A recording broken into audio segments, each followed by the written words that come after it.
Welcome back to History for Hours. Tonight, we step into the quiet corners of New York's after-midnight world, where business never truly sleeps and power moves through whispered conversations rather than raised voices. This is the world of Thomas Gambino, a man shaped by legacy, guided by patience, and known for keeping balance in a world that constantly leaned toward chaos. Respect here wasn't demanded with force, but earned through composure, strategy, and an understanding of when to speak and when to remain silent. Most people couldn't survive a life like this, not because of danger alone, but because it required carrying pressure without letting it show. Before we settle in, take a moment to like the video and subscribe, only if you genuinely enjoy these long, slow journeys through history's hidden corridors. And if you're listening right now, drop a comment with your location and local time. I love knowing where these stories travel. Now dim the lights, let the city hum fade, and settle in as we ease into the calm, calculating story of Thomas Gambino. The night the freight yards taught him the rhythm of the city, Thomas Gambino was small enough to climb into the cab of a parked truck and pretend he owned the road. The diesel engine had cooled to a low, contented hum, and the moon slanted over stacked pallets like a quiet promise. He pressed his hand to the metal and felt the residue of movement, the shapes of routes and timetables that kept 1,000 ordinary days from tipping into chaos. That night lodged itself in him like a seed, not loud, but obstinately alive. He grew up in a house where silence carried meaning. Conversations were precise. Laughter wasn't absent, but it was measured. When his father entered a room, people didn't scramble or bow. They adjusted. The adjustment was subtle, a straightening of posture, a pause in argument, a recognition that words needed care. Thomas learned early that attention could be guided as easily by what you didn't say as by what you did. That lesson became his first tool. School taught him a different kind of discipline. He took to algebra and accounting the way other boys took to sport, intensely and privately. Numbers offered him a place where cause and effect behaved reliably. He liked the idea that if you kept your books tidy and your schedules honest, more people could go about their days with less fear of surprise. In the hush of libraries and lecture halls, he cultivated a kind of invisibility. People underestimated the quiet ones. They spoke freely in their presence, and Thomas, who had learned to listen, learned everything. When he returned home, a man with a diploma instead of a bravado, he walked into a complex world of routes that smelled of tar and coffee, of warehouses with fluorescent lights and dispatchers with clipped notes. The work itself was unglamorous. Manifests again, careful timing, knowing which dock closed early when the money was lean, which foreman would bend if given a week's credit. But to Thomas it felt like music with steady approval. This was not cowardice. It was prudence. There was bravery in choosing quiet, too, bravery to resist spectacle and hold on to what actually mattered. When negotiations swelled into arguments, he did not raise his voice. He asked one plain question that cut through the noise. When tempers flared, he let silence do some of the work, letting space cool the edges of pride. People reacted as expected. In the hush, they found it harder to maintain their anger. In the silence, they often arrived at compromise. He learned the value of the mid-voice, the pitch that meant attention without aggression. It became his signature. There were tests he could not ignore. New competitors promised faster service for cheaper prices. Technology whispered promises of overnight change.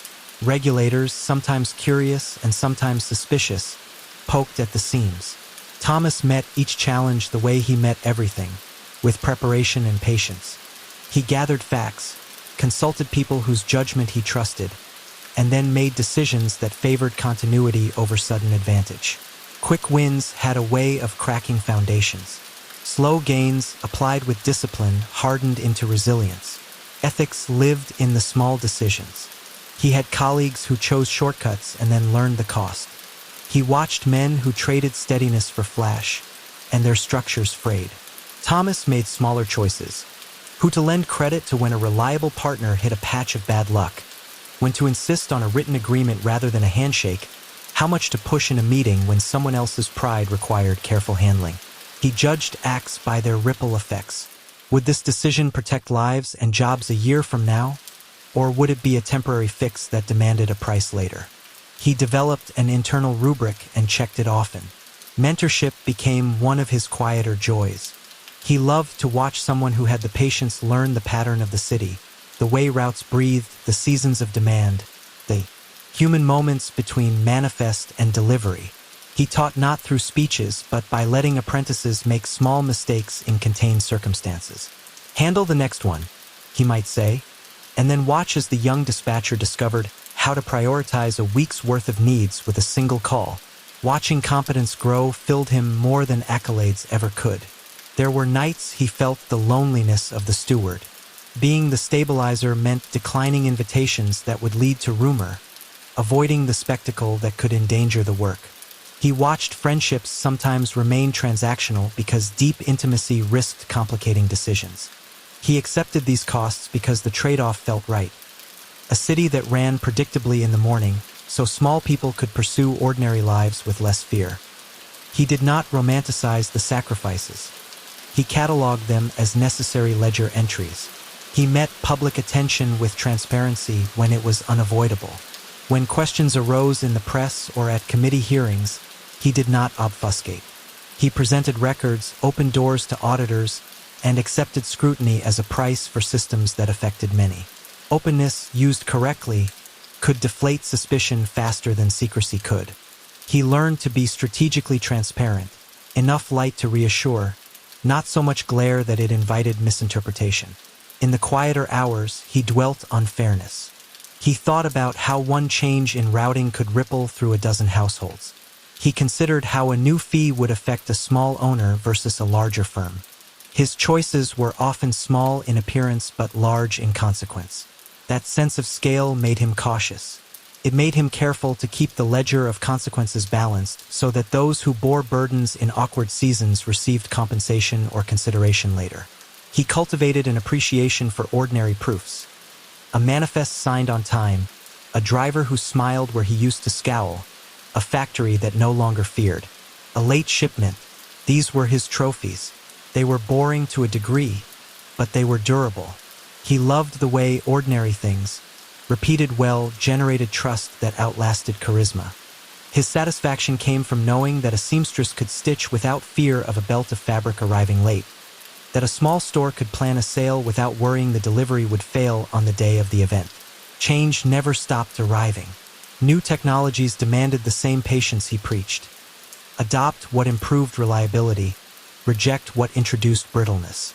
Thomas balanced curiosity with caution. He implemented newer systems slowly, always preserving human checks. Someone had to keep judgment out of the hands of automation alone. People mattered, and he planned for their mistakes. Technology could speed deliveries, but it couldn't replace the human ability to notice when a small thing, broken taillight, a driver with a fever, would upset a fragile chain. That was his pragmatic faith. Machines helped, people mattered. There were evenings when a younger man, brash and bright, would ask him whether the slow, patient approach ever frustrated him. Thomas would smile and tell him a story about a truck arriving late once, about the shame of a foreman who had to tell 10 workers their shifts were canceled. That night, he would say, "I could have taken a shortcut. I didn't. We worked the whole system back into shape. Took time, a lot of time. But the morning after, the men trusted the schedule again." Sometimes the long answer is the kindest. The young men often didn't hear the moral immediately. They heard it later in decisions they made when under pressure. As the years stacked, Thomas noticed his influence diffuse. It no longer centered on him alone. People he had trained began to make the right call when he wasn't present. The system learned to self-correct.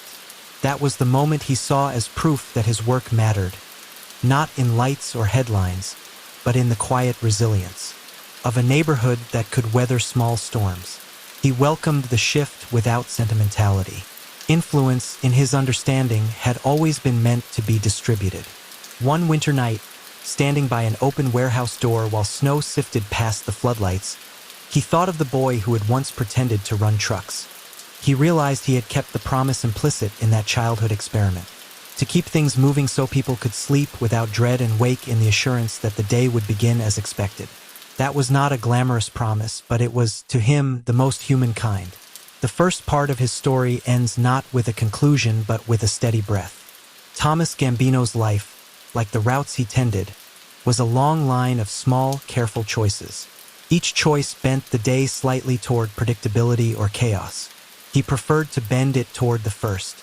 Tomorrow would bring new tests, new opportunities, new decisions to make. He would approach them with the same low voice, the same measured steps, and the same faith that steadiness, applied habitually, could shape a city's nights into mornings worth waking for. The morning after the night in the warehouse, Thomas woke to the ordinary sounds of the city doing what cities do. Subways, vendors setting up, the distant clack of heels on pavement. There was no fanfare to mark his work. There didn't need to be. The kind of satisfaction he kept was private, like dried herbs in a jar, aromatic only when the lid was opened.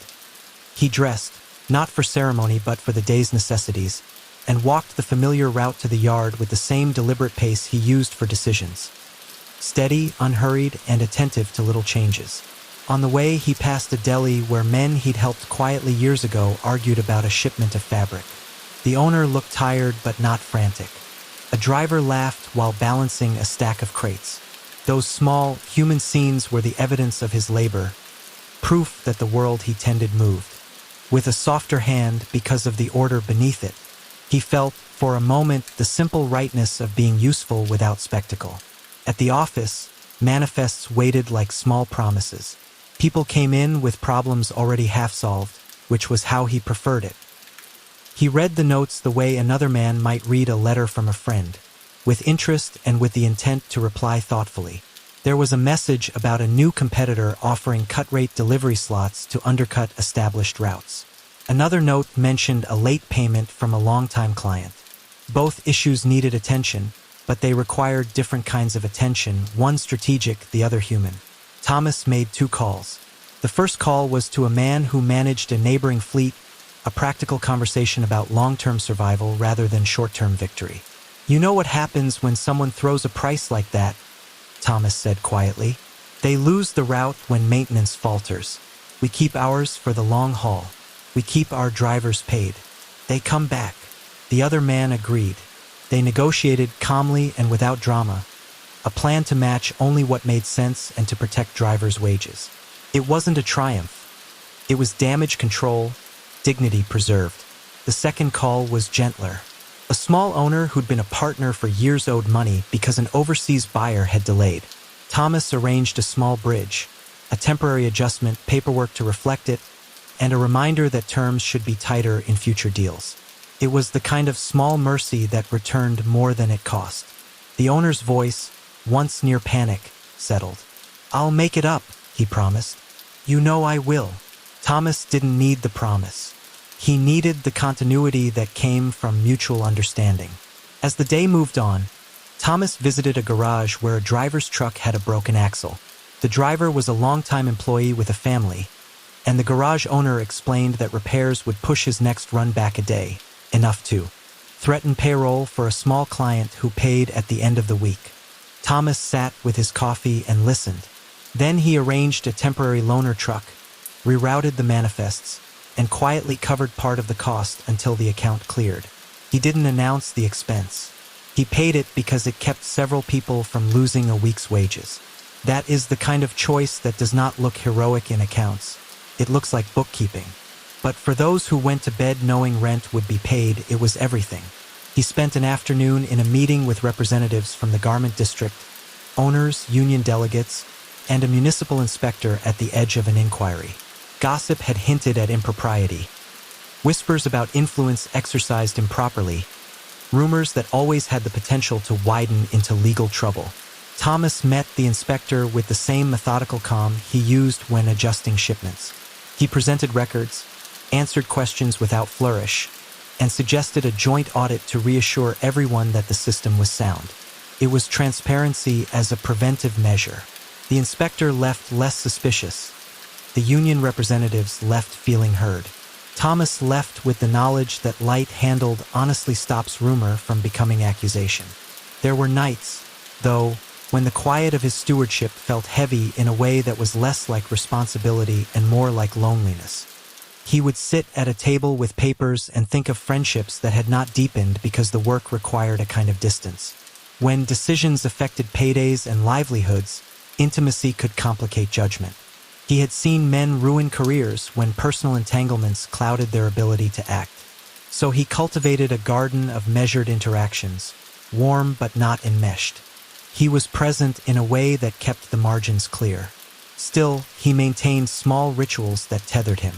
Sunday mornings with his family, breakfasts that were punctual, a walk in the park, a quiet phone call to his mother. These acts weren't dramatic demonstrations of love. They were the scaffolding for a life lived under duty. He offered his children routines, trust in the day's predictability, the knowledge that their father's steadiness made small certainties possible. That steadiness was not merely professional. It was the human backbone of the home he kept. Over the following months, the competitors' undercutting faded as expected. It takes more than cheap promises to sustain a network built on reliability. Drivers left unreliable offers. Clients returned when the short-term cheaper option dissolved into missed deliveries and empty shelves. Thomas did not gloat. He noted the patterns and moved on to the next concern. In his mind, each small resolution was less a victory for him than evidence that systems could outlast spectacle. Technology crept forward as it always does, offering efficiencies and risks in equal measure. There were new routing programs, digital manifests, faster communication tools. Thomas evaluated each not by novelty but by consequence. A routing algorithm that shaved minutes might also remove the human judgment that avoided hazards only noticed by people who'd driven the route a dozen winters. He introduced technology in stages, saving the human checks. He trained dispatchers to question an algorithm's suggestion if it cut corners on safety or dignity. The result was more reliable delivery without sacrificing the humane oversight that mattered. He found considerable satisfaction in teaching. He took younger men on runs, not as a spectacle but as hands-on training in what cannot be taught in books. The feel of a route at dusk, the way delivery windows shape a day's energy, the tiny interventions that keep order. "You have to listen," he would say to a young dispatcher. "Listen to the driver, the clerk, the owner. The data tells us a lot, but people tell us more." They watched him and learned that patience was an active skill, not a passive virtue. In quieter moments, he wrestled with ethical edges. The world he operated in was not a moral vacuum. Sometimes standing between two parties meant choosing the lesser harm. He had declined to take part in maneuvers that would have consolidated power at the cost of another man's livelihood. Those were hard decisions. They cost allies. They also preserved a structure that, in his thinking, belonged to more than a single family or firm. He preferred equity to dominance where possible, not because it always seemed fair, but because it kept systems flexible and people's lives intact. There were also moments when his name surfaced in a newspaper column, never flattering, never celebratory, always tinged with the curiosity of a public that likes moral simplicity. He learned to treat the press with procedural calm. He would let legal counsel answer formal queries, and he would open the books when appropriate. He would not be theatrical. He would be accountable. That approach softened some of the harsher angles. Sunlight, he believed, was the best disinfectant for rumor. Visibility, handled correctly, diminished the power of insinuation. Years layered, and his patterns matured into habits that others adopted without a second thought. Dispatchers who once repeated his quiet phrasing now framed questions the way he did. Younger owners who arrived impatient slowly learned to prefer steadiness. The network began to show resilience that could outlast him. Once, standing in a small office where a clerk had organized manifests with an almost obsessive neatness, he saw a young woman take the initiative to reroute a shipment during a sudden storm. She did it with a calm he'd once taught by example, and the shipper called later to say how grateful she was. Thomas felt a particular satisfaction then. Not pride in himself, but a warm recognition that the work had diffused outward and could live without constant direction from one center. In the evenings, he walked the edges of the yards and docks more often than he announced. He liked the hush when the night workers finished and the city rearranged itself into rest. He listened to the clink of chains and the distant hum of traffic and thought about the architecture of habit. A city's kindness, he believed, was the sum of many small acts repeated reliably. If you could make 1,000 small lives better by preventing a single large failure, you had done something enduring. There were inevitably proposals that tempted him, offers to expand, to diversify into fast-moving ventures promising larger returns. He evaluated each carefully. Sometimes he said yes, sometimes he said no. The criterion was simple. Would this move make the system more resilient or more brittle? If it invited quick gain at the risk of long-term fragility, he declined. If it preserved dignity and steadiness while improving efficiency, he adopted it. The decision-making was mundane, but it shaped lives. As seasons turned, Thomas felt the edges of his own time more keenly. Not as an alarm, but as an invitation to prepare. Succession was not a dramatic handoff in his view. It was a patient cultivation of competence. He identified people who thought like him, those who valued systems over headlines, and made space for them. He taught them how to say no gently, how to keep records carefully, how to maintain dignity in negotiations. Passing the torch was not a relinquishment, but a deliberate distribution of responsibility. And so the days continued, each small decision layering into a life that had found its shape. Thomas's steps were no longer about proving himself. They were about preserving a kind of human continuity no headline could capture. Sometimes his work felt unremarkable, and he liked it that way. The unremarkable made mornings possible for thousands of people who could then go on to live extraordinary private lives. Teach a child to read, bake bread at dawn, keep a store open for a neighbor. That quiet ripple of usefulness was the reward he sought. In the last light of a late autumn evening, as he walked beside a row of parked trucks cooling from their day's labor, he paused and let his hand rest on the cold metal of a trailer. The surface was worn in the places drivers touched most, a map of hands and hours. For a moment he thought of the boy who'd climbed into a cab and imagined owning the road. The boy had not wanted fame. He had wanted to know that things could move without breaking, that people could go to sleep and wake to a world that had kept its word. Looking at the trucks, the routes, the organized manifests, Thomas felt a quiet completion. Not the end of a story, but the satisfaction of a long, practical chapter closed with care and without need for applause. He walked home, the city's low chorus following him, confident that the machine he'd tended would continue to run because others now kept watch with hands trained to steady the smallest, most important truths. Only the quiet proof that nothing had gone wrong. Prevention didn't announce itself. There were no dramatic moments to mark its success. Only those ordinary mornings when people showed up, clocks were on time, and someone somewhere could breathe easier because a route held.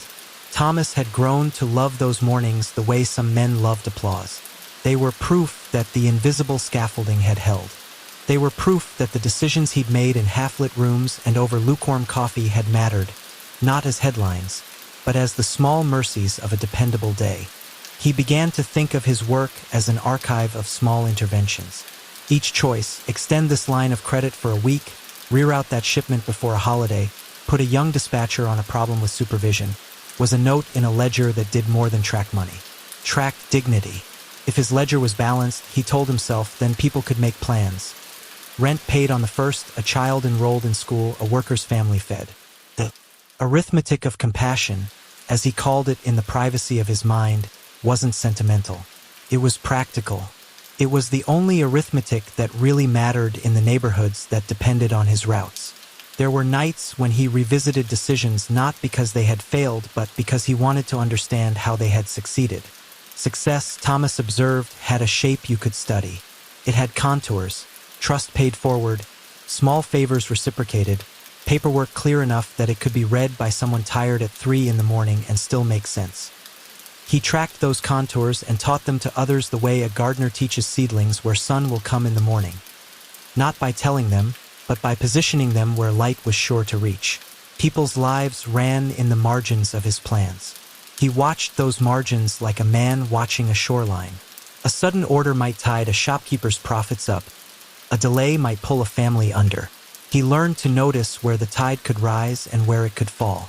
For all his attention to technicalities, Manifests, manifests, manifests. He kept his heart in people's faces. He could tell you by someone's tone whether they would be okay if a payment were pushed for a week. He could tell you by a driver's gait whether the man was carrying more than the truck that day. That sensitivity became as useful as any spreadsheet. There were days when he had to be merciless in the service of mercy. If a partner repeatedly missed obligations and endangered more people than he protected, Thomas could and did withdraw favors. That sort of discipline felt harsh, but it was necessary. To let one failure persist for the sake of nostalgia was to gamble with other people's livelihoods. Those decisions left small wounds, frayed friendships, curt replies, but they kept the larger community intact. He accepted that trade-off as a kind of heavy kindness. Eventually, Thomas's reputation for steady decisions drew men who wanted to learn. That strange craft of quiet governance. He found himself mentoring not only employees but those who managed other systems. A restaurant owner who wanted to make payroll predictable, a housing co-op treasurer struggling to keep repairs on schedule, a small manufacturer learning how to manage seasonal demand. He taught them the same fundamentals he used. Assume contingency, respect human rhythms, keep books honest, and make peace with slow, boring work. To a man raised on headlines, this sounded almost silly. To the people who took the lessons seriously, it felt revolutionary. In those mentorings, there was reward he hadn't fully expected. The small, private delight of watching others adopt the unloved virtues and make them their own. He saw dispatchers who once called him with every hiccup become confident enough to solve problems and call him only when something genuinely unusual occurred. He watched a young owner delay a satisfying expansion because the numbers suggested it would over-leverage his operations.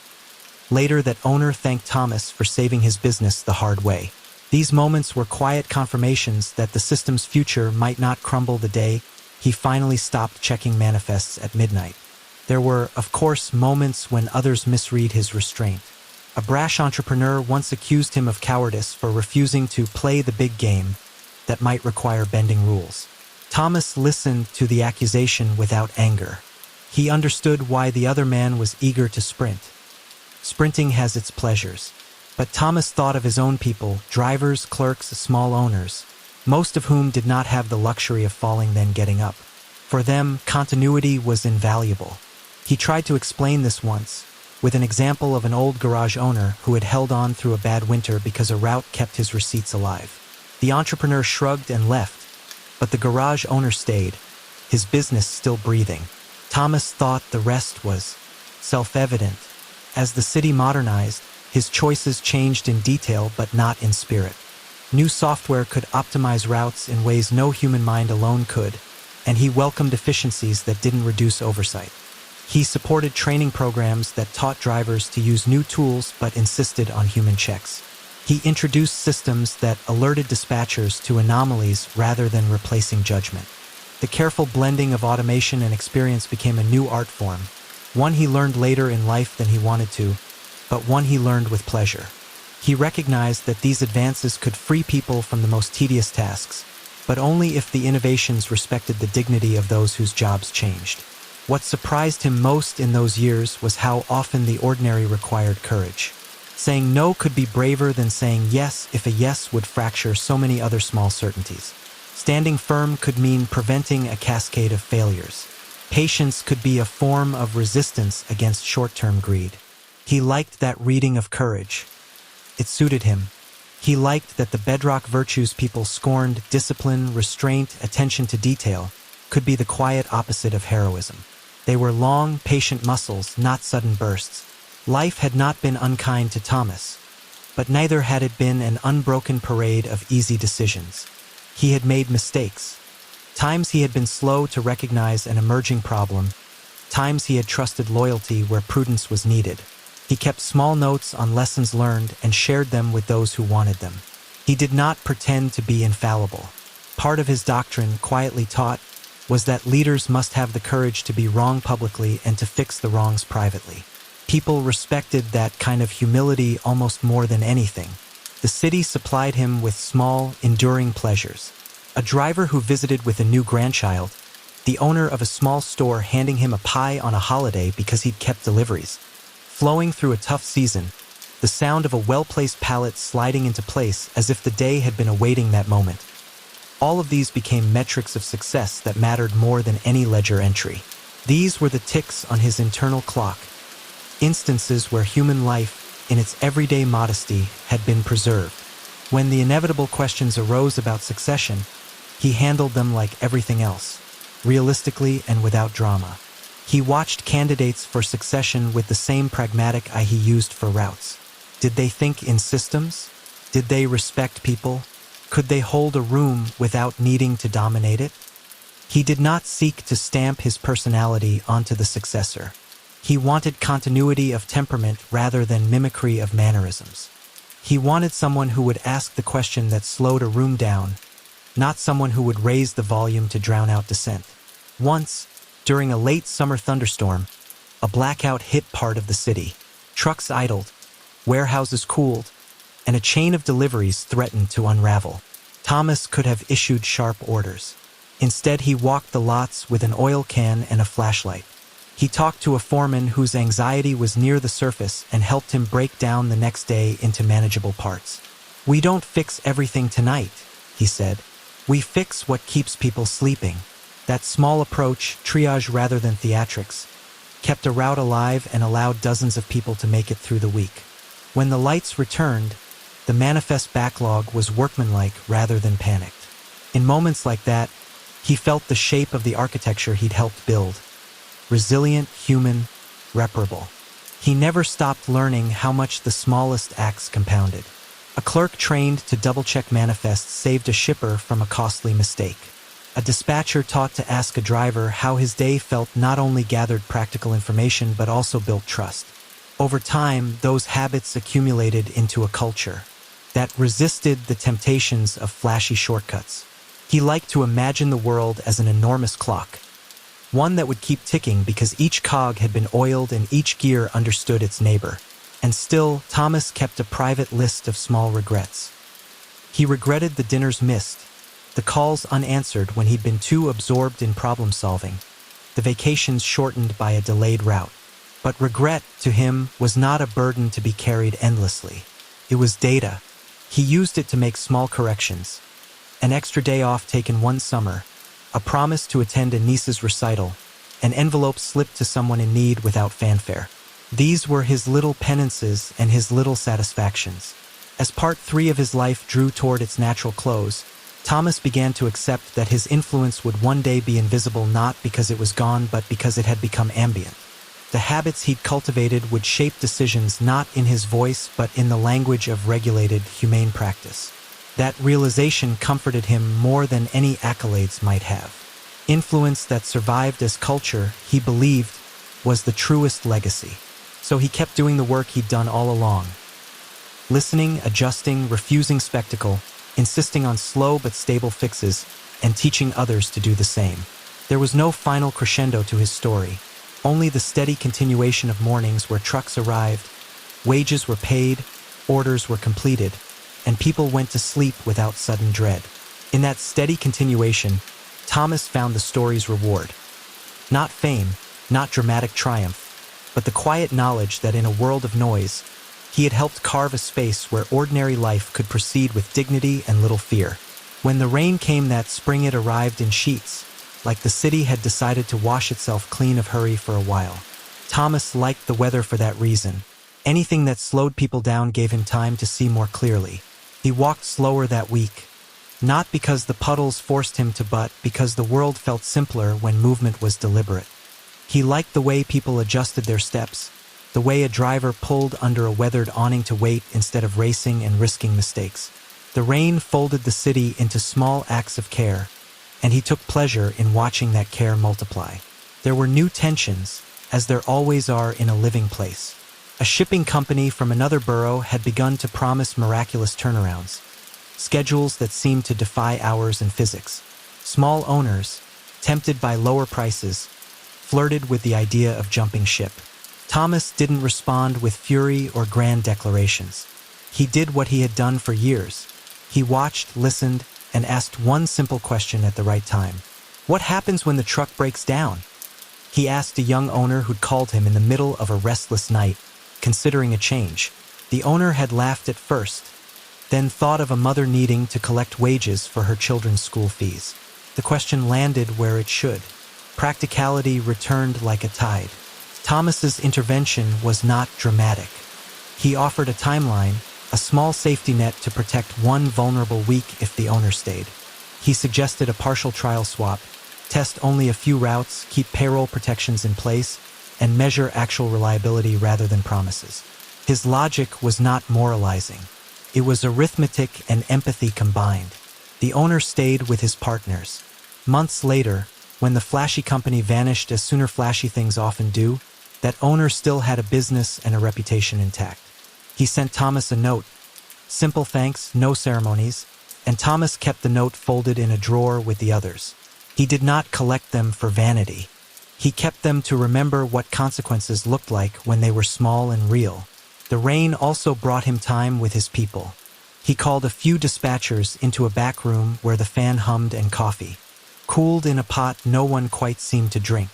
"Teach me something you think I don't know," he said, because he liked the humility of being the student from time to time. One by one, they offered small corrections to routing software, clever little human patches that the machines never suggested.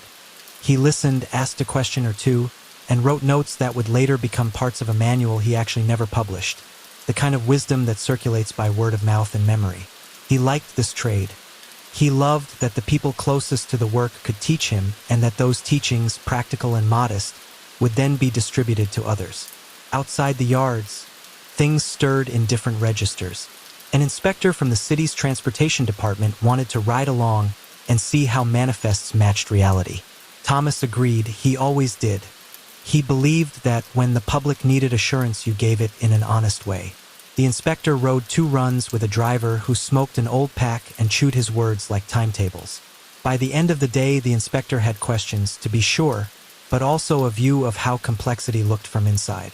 Thomas offered transparency with the same calm he offered at every negotiation.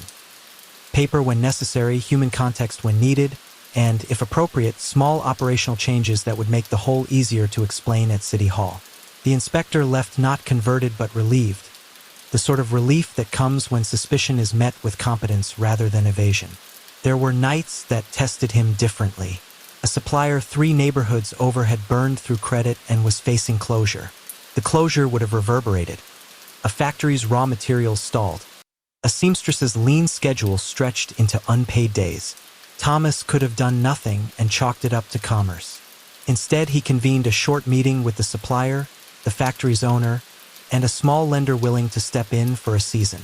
He mediated terms that traded some short-term profits for continuity. He did not romanticize the loss to his balance sheets. He accounted for it. But he understood that keeping the supplier alive meant saving many other livelihoods. He believed that sometimes maintaining the ecosystem required brief sacrifices that made sense only when you looked at the whole rather than the immediate ledger. In a month, the supplier stabilized and began paying back what was owed. Not a miracle, just a careful allocation of risk and goodwill. The real heat often came not from logistics but from relationships, people with pride and history and grievances. Old allies sometimes became competitors when the world tightened. Thomas's strength was not to dominate those who opposed him, but to make opposition inconvenient and unappealing. He did this by maintaining mutual interests. Jobs that depended on punctuality, reputations that depended on fairness, and markets that depended on predictability. He kept those threads in view so that confrontation looked less like a route to gain and more like a threat to everyone's mourning. When men realized that their anger might cost them what mattered most, they often found new ways to state their claims. The city, always pragmatic at its core, rewarded practicality. One afternoon, a younger rival came to his office and tried to bait him publicly. Sharp words, a raised eyebrow, an implied accusation. The room had that brittle edge, the kind that begged for a response. Thomas sat back, listened, and then asked a question that turned the talk back into work. The rival floundered because he had nothing practical to say. His barbs were theater without supply. When the rival left, not all his followers did.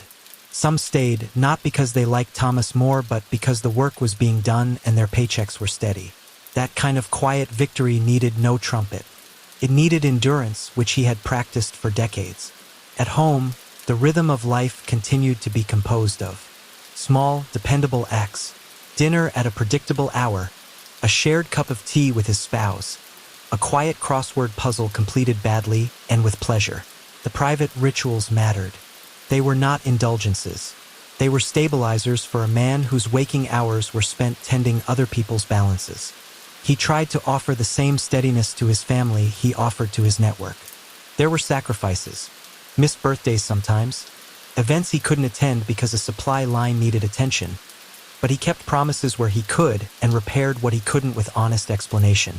His children learned from him that reliability was a currency in itself, and they carried that lesson forward into their lives in ways he scarcely noticed until much later. As the years continued, Thomas found himself thinking more about the future he would leave than about his own presence in the moment. Succession, in his mind, was less a single drama than a long practice. He began to watch not only for competence but for temperament, people who could resist the siren song of quick gain and who understood the human cost of a broken promise. He mentored those people with attention but without being heavy-handed. He wanted successors who would bind the system's benefits to more than one person, so that the structure could survive regardless of any single actor's good intentions or mistakes. He also began to see patterns of generosity he had not expected. People he had helped in small ways, the kind of help that didn't make the evening papers, came forward years later when a new crisis threatened the area. They formed coalitions not because they were indebted in the theatrical sense, but because the habit of mutual care had taken root. Thomas liked that. It meant his work had become more than central control. It had become culture. Once culture takes hold, it sustains itself in ways authority never can. Legal scrutiny, which had been a background hum for years, occasionally rose to a sharp note. There were inquiries that required lawyers and some explanations that required patience. Thomas met them in the only way he believed useful, with records, with facts, and with a willingness to correct mistakes when they happened. Secrecy sometimes exacerbated suspicion. He learned that transparency, handled well, diffused much of the worst suspicion without endangering the necessary privacy of business. He opened doors at the right moments, showed what needed showing, and let competent people verify what they could. The rest was quiet, competent defense. Yet, even with all his caution, Thomas was not immune to error. There were misjudgments. A partner he had trusted who eroded value, a route he had underinvested in that buckled under sudden pressure. He did not hide from mistakes. He owned them, recalibrated, and paid the short-term costs necessary to repair the damage. These moments of humility were as instructive for his young protégés as any triumphant lesson. They taught that stewardship required the courage not only to give direction but to accept correction. In quieter seasons, he took pleasure in the small improvements. A scheduling system that shaved hours off manifest matching, a new clerk who kept ledgers with careful pride, a driver who returned a lost wallet and insisted on anonymity. Those were the moments that felt like rewards. They were real signs that the city's small acts of decency continued to exist even when no one was watching. As the chapter of his life advanced, Thomas allowed himself the luxury of looking back without bitterness. He had not sought prominence, and he had not avoided it entirely when it came with a duty to protect what he'd built. He had chosen, again and again, the quieter path, and that choice had shaped the lives of many in ways that made sense in the morning. He remained aware that history sometimes demanded simpler narratives, heroes and villains, but he had come to believe that most people lived in the gray spaces. Between those labels, his work belonged there, in the hard-to-see places where small acts add up to something larger and kinder. When the spring rain finally eased and the sun returned with a generosity that hinted at summer, Thomas stood at the edge of the yard and watched a convoy of trucks roll away, their loads secure and their drivers at ease. He felt the familiar, unobtrusive satisfaction that comes from knowing systems hold. He did not think about applause or headlines. He thought of the seamstress who could now finish her day's work without fear and the family who would have food because someone in the morning had kept a promise. Those were the measures he preferred. And so the story moved forward, one steady day into the next, each decision a careful grain added to a larger structure. Thomas Gambino continued his quiet stewardship, always attentive to the small things that made mornings better for others, always teaching, always learning, and always choosing the durable over the dazzling. The city, imperfect and alive, kept humming along, and in its hum there was the sound of hundreds of tiny obligations being fulfilled, the kind of sound that means people can sleep and wake and try again. The morning light that filtered through the high windows of his office always seemed to arrive at a careful angle, as if the city itself knew how to be gentle where gentleness mattered. Thomas liked to watch that slow, patient spill of sun across his desk before the day demanded anything of him. It felt like a small ceremony, nothing showy, only the quiet recognition that another morning had opened precisely because 1,000 small pieces had fit together the night before. He began to think of his work less as a set of tasks and more as a set of promises kept. Promises rarely announced themselves. They showed up in the form of people who did not panic when a manifest needed shifting, in shops that expected deliveries on a certain day, in drivers who trusted that in. Between those labels, his work belonged there, in the hard-to-see places where small acts add up to something larger and kinder. When the spring rain finally eased and the sun returned with a generosity that hinted at summer, Thomas stood at the edge of the yard and watched a convoy of trucks roll away, their loads secure and their drivers at ease. He felt the familiar, unobtrusive satisfaction that comes from knowing systems hold. He did not think about applause or headlines. He thought of the seamstress who could now finish her day's work without fear and the family who would have food because someone in the morning had kept a promise. Those were the measures he preferred. And so the story moved forward, one steady day into the next, each decision a careful grain added to a larger structure. Thomas Gambino continued his quiet stewardship, always attentive to the small things that made mornings better for others, always teaching, always learning, and always choosing the durable over the dazzling. The city, imperfect and alive, kept humming along, and in its hum there was the sound of hundreds of tiny obligations being fulfilled, the kind of sound that means people can sleep and wake and try again. The morning light that filtered through the high windows of his office always seemed to arrive at a careful angle, as if the city itself knew how to be gentle where gentleness mattered. Thomas liked to watch that slow, patient spill of sun across his desk before the day demanded anything of him. It felt like a small ceremony, nothing showy, only the quiet recognition that another morning had opened precisely because 1,000 small pieces had fit together the night before. He began to think of his work less as a set of tasks and more as a set of promises kept. Promises rarely announced themselves. They showed up in the form of people who did not panic when a manifest needed shifting, in shops that expected deliveries on a certain day, in drivers who trusted that an employer would hold to his word. Those promises required, more than anything, an infrastructure of human attention, the kind that noticed a cough in a dispatcher's voice and asked about it, the kind that rerouted an extra pallet because an order's rhythm was fragile and a seamstress could not afford a delay. That attention, Thomas felt, was a moral habit as much as an operational one. On a particular Tuesday, a small crisis presented itself that would have been a disaster in a less attentive system. A warehouse in the outer borough had miscounted a shipment, and the error would have left a neighborhood bakery without flour for the morning rush. Headlines would have laughed at such a petty failure, but for the baker it was everything. Lost sales, angry customers, ruined batches. Thomas learned about it at dawn from a jittery clerk and, without drama, set a chain in motion. He reassigned a nearby truck, called the supplier, and arranged for a partial delivery that would keep ovens warm until the corrected shipment could arrive. He did not consider the phone calls heroic. He considered them necessary. At noon, the baker sent a paper bag with a warm loaf to the office, a small gratitude that was, for Thomas, the richest kind of confirmation.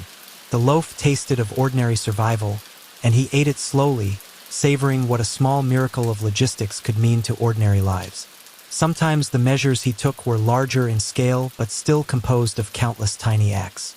He once orchestrated a temporary consolidation of routes when a particularly brutal winter closed roads and threatened to strand drivers. The consolidation meant working with 3 independent owners to coordinate runs in a way none of them would have agreed to on their own late at night. It required trust, clear accounting, tiny promises made and kept. When the storm passed and schedules smoothed out again, the cooperation remained, an unforeseen byproduct of an emergency handled without spectacle. Thomas, filed that memory away not as a triumph but as a good piece of work completed. Parts aligned, people protected, and the network slightly more resilient than before.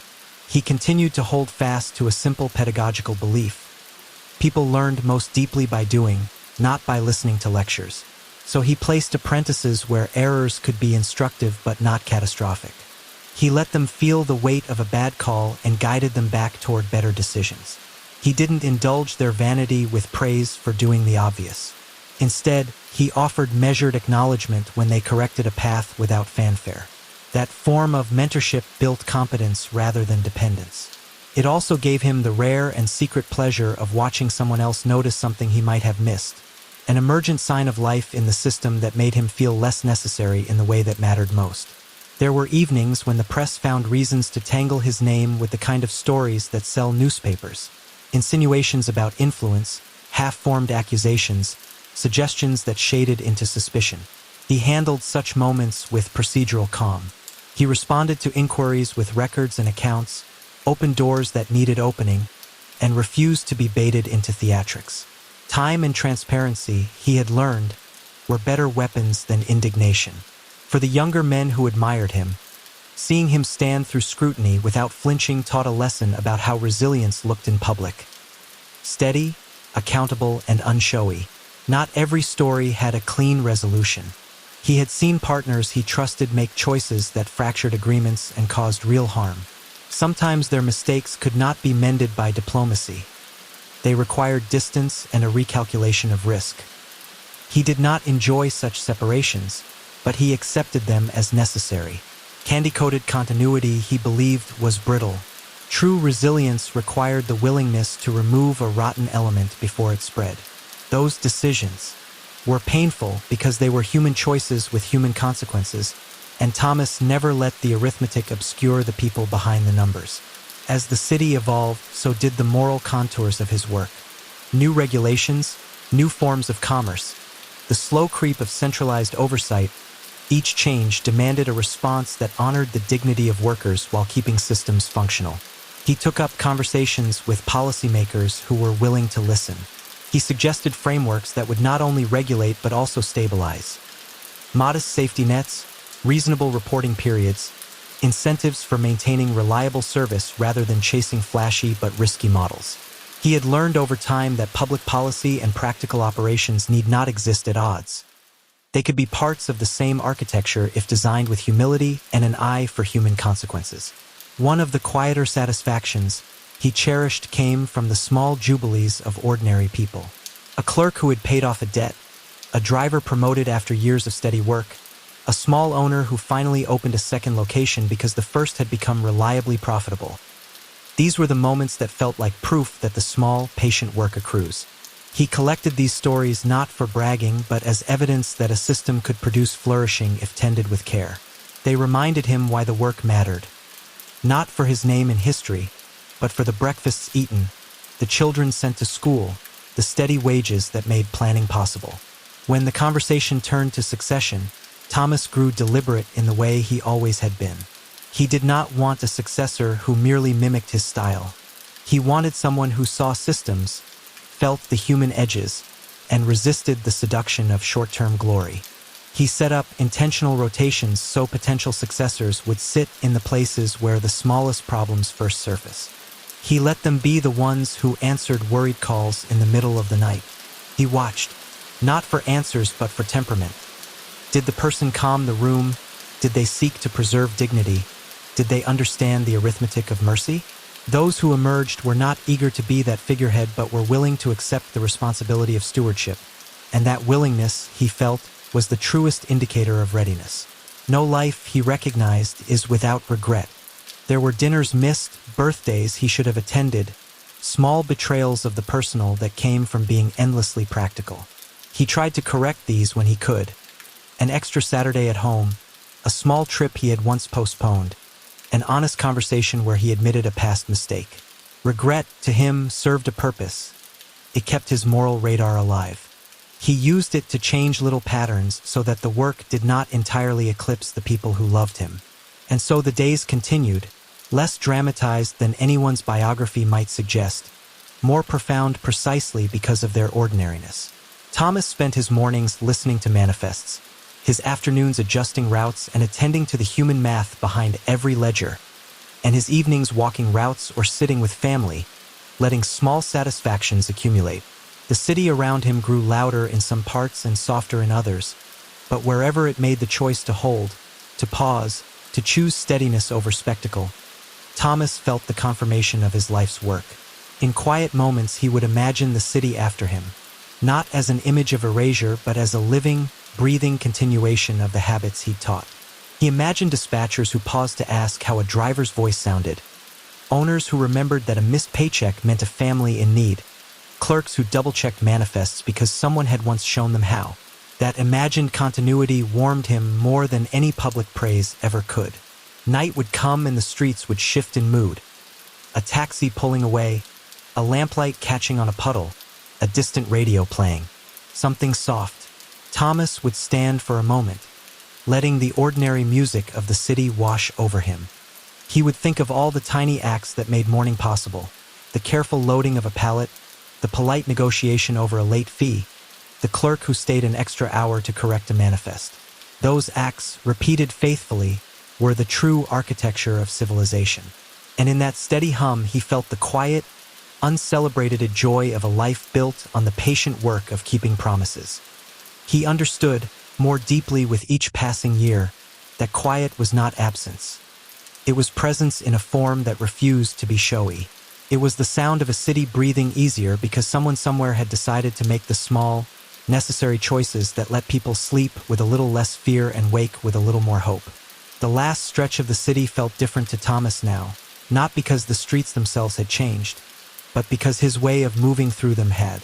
Where once he walked with the restless sense of a man checking if the world would hold, he now walked with the soft assurance of somebody who had seen enough mornings arrive to know how to keep them coming. The air in the late hour was cooler and thinner. It let small sounds stand out, the far-off clang of a loading dock, the muffled laughter from a diner that never quite closed, the measured footsteps of a night watchman finishing his rounds. These were the sounds that had come to matter most to him, proof in miniature that the city's small gears were still turning. There was a kind of tenderness to the way he handled endings. He had learned that endings rarely looked like final bows. They more often arrived like doors closing gently behind someone who had done their work well. He thought of endings as a series of small refusals to rush, to take shortcuts, to choose spectacle over stability. Each refusal had left a mark, a route that didn't collapse under pressure, a family that could breathe, because a paycheck had come on time, a small business that weathered a tough season because someone somewhere had decided continuity was more important than quick profit. That tenderness showed up in the way he prepared to hand things over. He didn't cast long lists of instructions or stage an ostentatious passing of keys. He made sure continuity was practical. A clerk who could read manifested numbers at 3 a.m., a dispatcher who trusted a driver's judgment more than any algorithm, a set of modest emergency plans that actually worked because people had practiced them. He spent afternoons teaching favorites how to say no gently but firmly, how to compose a careful question that would cool a room more effectively than a raised hand. He worked not out of a need to be needed, but out of a desire for the system to be self-sustaining. On one cool evening, he met with a group of younger men in a back office that smelled of paper and oil. The rain had cleaned the street outside and left the night looking purposeful. They had questions about legacy and scale, and whether the patient way he'd always favored still had a place in a world that seemed to reward headlines. Thomas listened for a long time before he spoke.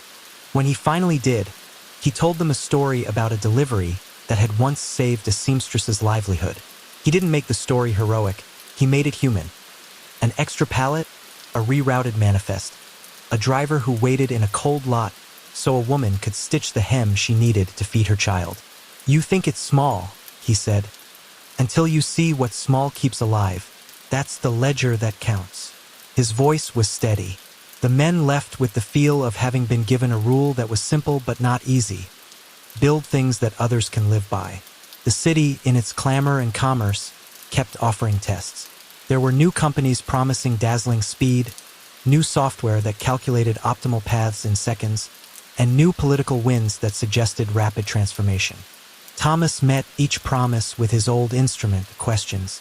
What happens if the algorithm fails at 3 in the morning? Who pays if a subcontractor goes under?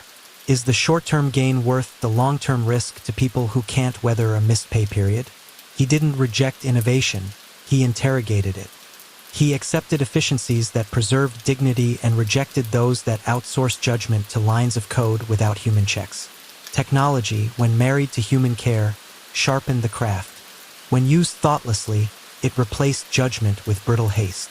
More than once, he found himself surprised by the gratitude of small things. It arrived not in trophies but in practical tokens.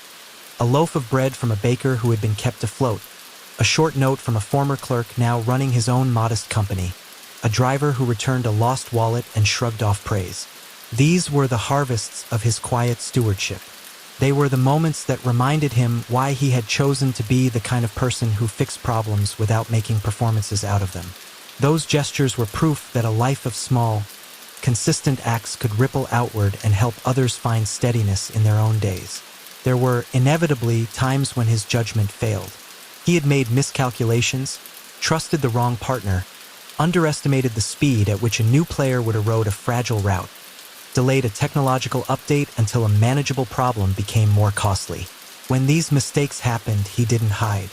He admitted them to himself, wrote them down as lessons, and then repaired what needed fixing. Those repairs were often costly and rarely finished in a single night, but he carried through. He regarded repair as its own form of care, tedious, patient work that wouldn't make for a good story in print, but that restored people's ability to sleep without fear of the morning. As his energy shifted with the years, he took more pleasure in watching others step up and bring their own temperaments to the work. Some brought boldness. Others brought a new kind of precision. Some brought humor that lightened long days. He didn't seek to remake them into carbon copies of himself. He celebrated the variations that still honored the foundational principle. Keep things dependable. Diversity in temperament, he had learned, strengthened the system because different styles tested its resilience in complementary ways. His private life softened in ways that surprised him.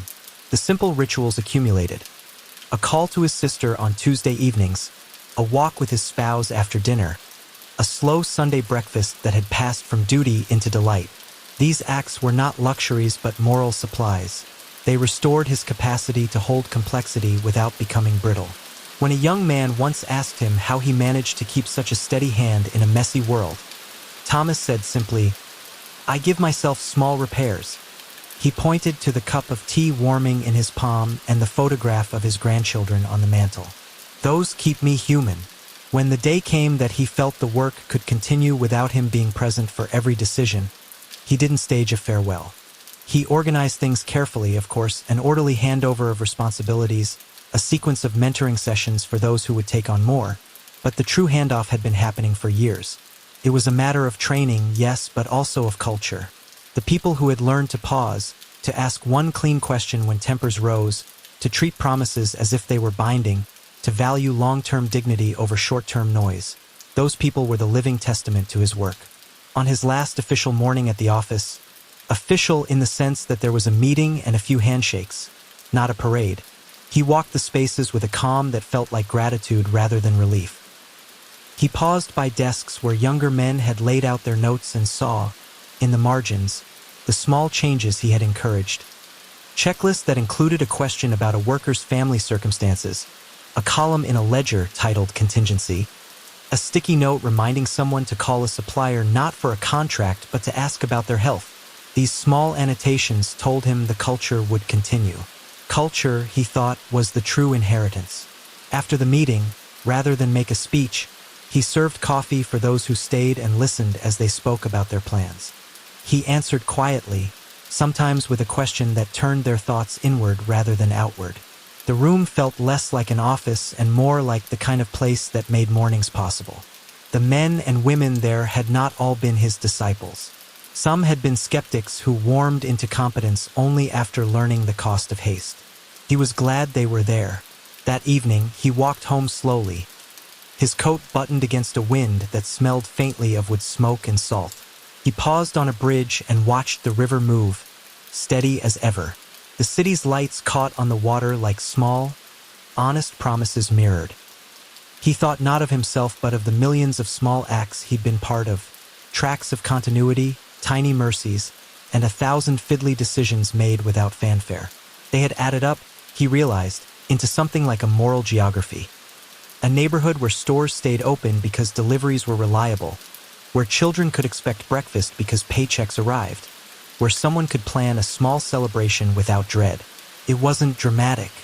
It was enough. At home, he sat at the kitchen table, the light low, and wrote a short note to his children. He thanked them for tolerating the absences and for taking on family rituals with care. He told them not to let the city's noise convince them that speed was always virtue. He signed the letter with a small joke about a truck that once got lost on the way to a wedding, and then he folded it neatly and put it in an envelope. That night he slept, like the city he had tended, without a show of force, but with the repose of someone confident things would go on. The next morning, as he walked out the door, he saw a driver he'd known for decades leaning against his truck, chatting with the new dispatcher. They waved. The dispatcher had a question about a route. The driver answered, and the two of them went on their way. The scene was ordinary. It was everything.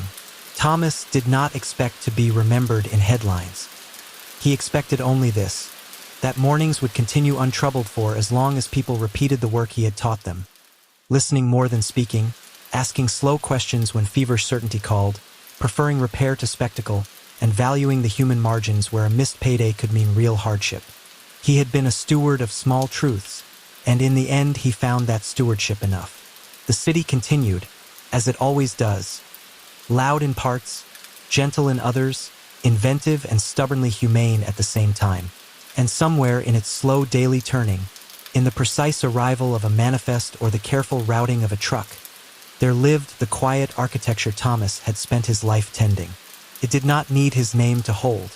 It needed only hands trained to steady the smallest, most important things.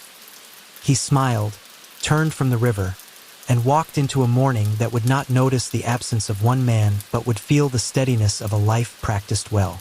The story ended not with a final act but with a continuing hum, and in that hum, Thomas Gambino rested, knowing that the mornings he had kept would keep themselves for a while yet.